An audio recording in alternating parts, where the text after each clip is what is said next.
The air was thick with dust and the desperate smell of unwashed bodies and fear. It clung to her like a shroud, heavy and suffocating. Mei Ling stood on the makeshift platform, the rough wood biting into the soles of her feet through the thin fabric of her worn shoes. Before her, a sea of pale, foreign faces gawked, their expressions a blend of curiosity, indifference, and something colder, something that stripped away her humanity and left her feeling like an animal on display. The auctioneer's voice was a harsh, rapid bark, unintelligible words spat out in a language she barely comprehended. Yet the meaning was horrifyingly clear. She was being sold. Beside her stood two other girls, equally terrified, their eyes wide and pleading.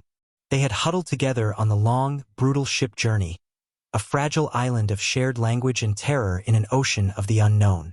Now, even that small comfort was threatened. The sound of coins clinking, of voices shouting bids, was a relentless assault. Mei Ling squeezed her eyes shut for a fleeting second, trying to recall the scent of her mother's cooking, the feel of silk between her fingers, the dignity of her name spoken with love. It felt impossibly distant, a memory from another lifetime, another world entirely. This world was dirt, harsh light, and the constant, gnawing ache of emptiness. When she opened her eyes, her gaze fell upon a man in the crowd. He was different from the others. Older, with a weathered face and eyes that seemed to hold the vast, empty landscape in their depths. He didn't smirk or jest with his neighbors. He simply watched, his expression unreadable, stoic. There was a quiet power about him, not aggressive, but rooted, like an ancient tree. He raised a hand, not boisterously like the others, but with a simple, decisive gesture. The auctioneer's voice peaked, hammered down, and then, impossibly, fell silent. The crowd stirred, disappointed or satisfied, but Mei Ling saw only the man. He had bought them, all three. A man approached the platform, speaking gruffly to the auctioneer. Then he turned, gesturing towards Mei Ling and the others with an impersonal flick of his wrist. Their names, or the labels they had been given, were called out, sounds that felt alien on tongues that did not understand their origin. They were directed to step down. Her legs trembled, weak with fear and relief, a paradoxical combination. Relief that the degrading spectacle was over, fear of what came next with this silent, powerful man. He didn't offer a hand, didn't speak to them directly. He simply turned and walked towards a wagon hitched nearby, a silent command to follow. They stumbled after him, three small, bewildered figures trailing behind his long strides. The wagon was functional, plain. Two young men, younger versions of the older man, sat waiting. They too watched with silent, assessing eyes. They were brothers, Mei Ling realized. And this was their father. A cold knot tightened in her stomach. The whispers she had heard on the ship, the crude guesses about their fates, rushed back. Wives. They were bought to be wives. The reality, stark and brutal, settled upon her. Stripped of her identity, her history, her choice, she was now chattel, assigned a role, a future that belonged not to her, but to these strangers. The wagon started with a jolt, pulling them away from the dust and crowds of the town, towards the vast, empty horizon and an unknown destiny. The sun beat down, relentless, indifferent. The silence of the plains swallowed the last echoes of the auctioneer's voice, leaving only the rhythmic creak of the wagon and the pounding of her own terrified heart. The journey felt endless. The landscape was vast and unforgiving, rolling hills of dry grass under an immense, empty sky. There were no rice paddies here, no gentle waterways, no familiar trees or flowering plants, just endless plains, punctuated by harsh, rocky outcrops. The silence was profound, broken only by the wind, the creak of the wagon, and the occasional snort from the horses. The three girls sat huddled together in the back, speaking in hushed tones at first, sharing their fear and uncertainty. But as the miles wore on, even the whispers faded, replaced by a weary, apprehensive silence. The father, Silas, drove the wagon. His sons, Caleb and Thomas, rode alongside on horseback, flanking them like silent sentinels. Mei Ling watched them from beneath lowered lids. They rarely spoke, communicating with their father through curt nods and brief, low-voiced exchanges. Caleb, the elder, was lean and watchful, his eyes constantly scanning the horizon. Thomas was broader, more quiet, his gaze often fixed on the ground or the horses. They were as impenetrable as the landscape. Mei Ling wondered which one of them she was intended for. The thought sent a fresh wave of fear through her. She knew nothing about them, their lives, their expectations. She was a prize, a possession, her feelings irrelevant. The humiliation was a bitter taste in her mouth. As dusk settled, painting the sky in bruised purples and oranges, they finally reached their destination. It was a small, isolated homestead nestled in a shallow valley. A simple, sturdy log cabin stood surrounded by a corral, a small barn, and the raw beginnings of cultivated land. Smoke curled from the chimney, a sign of life, yet the isolation was palpable. It felt like the edge of the world. Silas pulled the wagon to a halt. He dismounted with a creak of leather, his movements economical. Caleb and Thomas dismounted as well, their boots crunching on the dry earth. Still, no one spoke directly to the girls. Silas walked to the cabin door and opened it. An older woman, her face as weathered as Silas's, stood in the doorway. She looked from Silas to the wagon, her expression unreadable. Silas spoke, his voice low. Mei Ling couldn't make out the words, but she saw the woman's eyes flick towards them. A brief, sharp assessment. Silas then turned and gestured for the girls to get down. They obeyed, their legs stiff from the long ride. As they stood awkwardly by the wagon, Silas finally addressed them, his voice flat and devoid of emotion. "You are here now. This is your home," he pointed to the cabin. "Go inside. Sarah will show you." Sarah, the older woman, stepped forward, her gaze lingering on each of them in turn. There was no warmth in her eyes, no welcoming smile, only a weary acceptance. She motioned them towards the cabin. Inside, the air was warm, smelling of wood smoke and cooking meat. It was simple, clean, but cramped. Sarah pointed them towards a corner where pallets had been laid out on the floor. "You'll sleep here for now," she spoke slowly, clearly, as if speaking to children or those with little understanding, which, in their case, was true. She showed them where the water bucket was, indicated the basin for washing. There were no soft words, no comfort offered, just practical instructions delivered with a weary air. Later, after a sparse meal eaten mostly in silence around a rough-hewn table, Silas finally addressed them again. He stood by the fireplace, casting a long shadow. "You were bought to be wives for my sons." His voice was blunt, leaving no room for misunderstanding. He looked at each of his sons in turn, then back at the girls. "Mei Ling," he pointed at her. "You will be Caleb's," his finger moved. "Li Hua, you will be Thomas's," he indicated the third girl. "Sun Yi, you will stay here for now. Help Sarah in the house." Mei Ling is prethitched. Caleb, the lean, watchful one. She glanced at him. He met her gaze for a brief instant, his expression still unreadable, then looked away. It was decided, their fates sealed with a few spoken words. The weight of it pressed down on her, heavy and crushing. She was assigned like a tool or a piece of livestock. Her personal hell had a name now, Caleb. The night descended outside, dark and vast.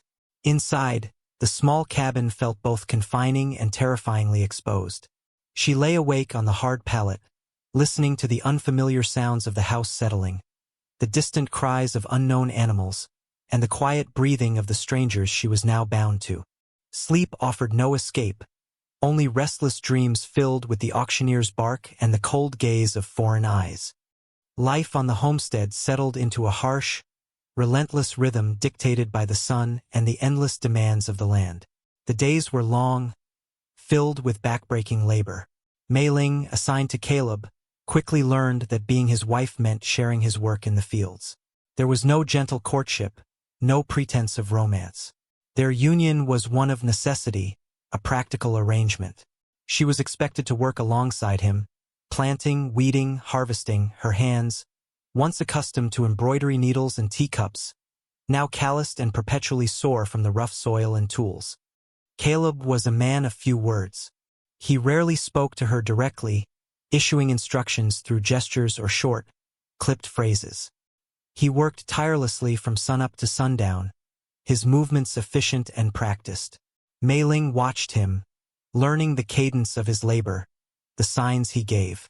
She learned to anticipate his needs, handing him the right tool, bringing him water without being asked.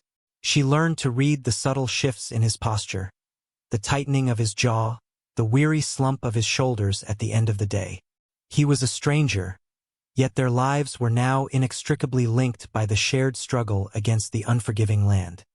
Fear remained a constant companion, a cold knot in her stomach, but it was slowly being tempered by exhaustion and the sheer necessity of survival.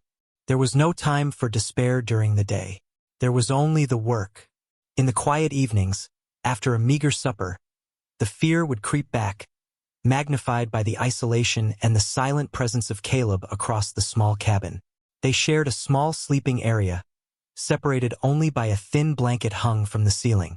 The arrangement was a constant reminder of their imposed intimacy, yet they remained worlds apart. Mei Ling found herself studying Caleb, searching for any sign of the man beneath the stoic exterior. He was meticulous in his work, respectful of the land and his tools. She noticed small things. The way he always checked the horses first thing in the morning, the careful way he mended a broken fence post, the rare moments his gaze softened when looking at the sky or the distant mountains. He never raised his voice, never struck her, unlike some of the men she had heard about in whispers back in town. He was not cruel, simply distant, an island unto himself. One afternoon, a sudden, violent dust storm blew in. The sky turned a sickly yellow-brown, the wind howled like a banshee, and the air became thick with choking dust. They were working a distance from the cabin. Panic seized Mei Ling. She stumbled, disoriented by the sudden blindness and the force of the wind. Before she could fall, Caleb was there. He gripped her arm firmly, pulling her close to his side. He didn't say anything, but his body shielded her from the worst of the wind and dust. He guided her back towards the cabin, his grip steady and strong. It was a small gesture, born of practical necessity rather than tenderness, but in that moment, it felt like a lifeline. Back in the relative safety of the cabin, huddled by the fire, Mei Ling looked at him. He was wiping the dust from his face, his expression still reserved. "Thank you," she murmured, the words feeling inadequate and foreign on her tongue. He simply nodded, his gaze meeting hers for a brief moment before turning back to the fire. In that shared silence, something shifted. Not affection, not even liking, but a flicker of mutual acknowledgement, a recognition of their shared vulnerability against the power of nature. It was a fragile seed of connection, planted in the barren soil of their circumstance.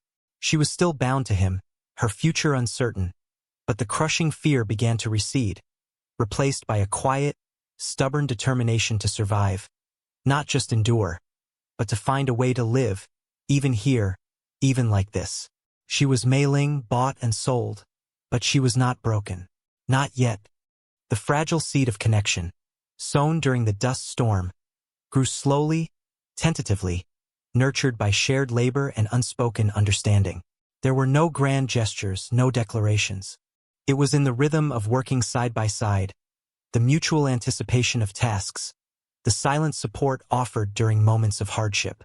Mei Ling learned to anticipate the subtle signs of approaching weather, the needs of the struggling crops. She became adept with the unfamiliar tools, her movements gaining a quiet confidence that surprised even herself. Caleb, in turn, began to rely on her, not just as a worker, but as a presence. He would leave small portions of food for her if she was delayed, or ensure she had the warmer blanket on cold nights. These were not acts of affection, but of practical care, acknowledging her value not just as labor, but as part of the unit he was responsible for. One spring, disaster struck. A late frost threatened to kill the young plants, the foundation of their year's harvest. Panic rippled through the small homestead. Silas and the sons worked feverishly, trying to cover what they could, but the field was large. Mei Ling, remembering stories of how certain plants were protected from cold in her homeland, despite the different climate, suggested covering the most vulnerable seedlings with straw and earth, banking it high around the bases. It was a technique adapted from memory, perhaps ill-suited to this land, but born of desperation. Caleb paused, looking at her, a rare flicker of surprise in his eyes. It was the first time she had offered a suggestion about the work, speaking with a quiet authority born of observation. He studied her face for a moment, then looked at the struggling plants. Without a word, he nodded. They worked together through the night, shivering in the biting cold, raking straw, piling earth, their hands scraped and numb.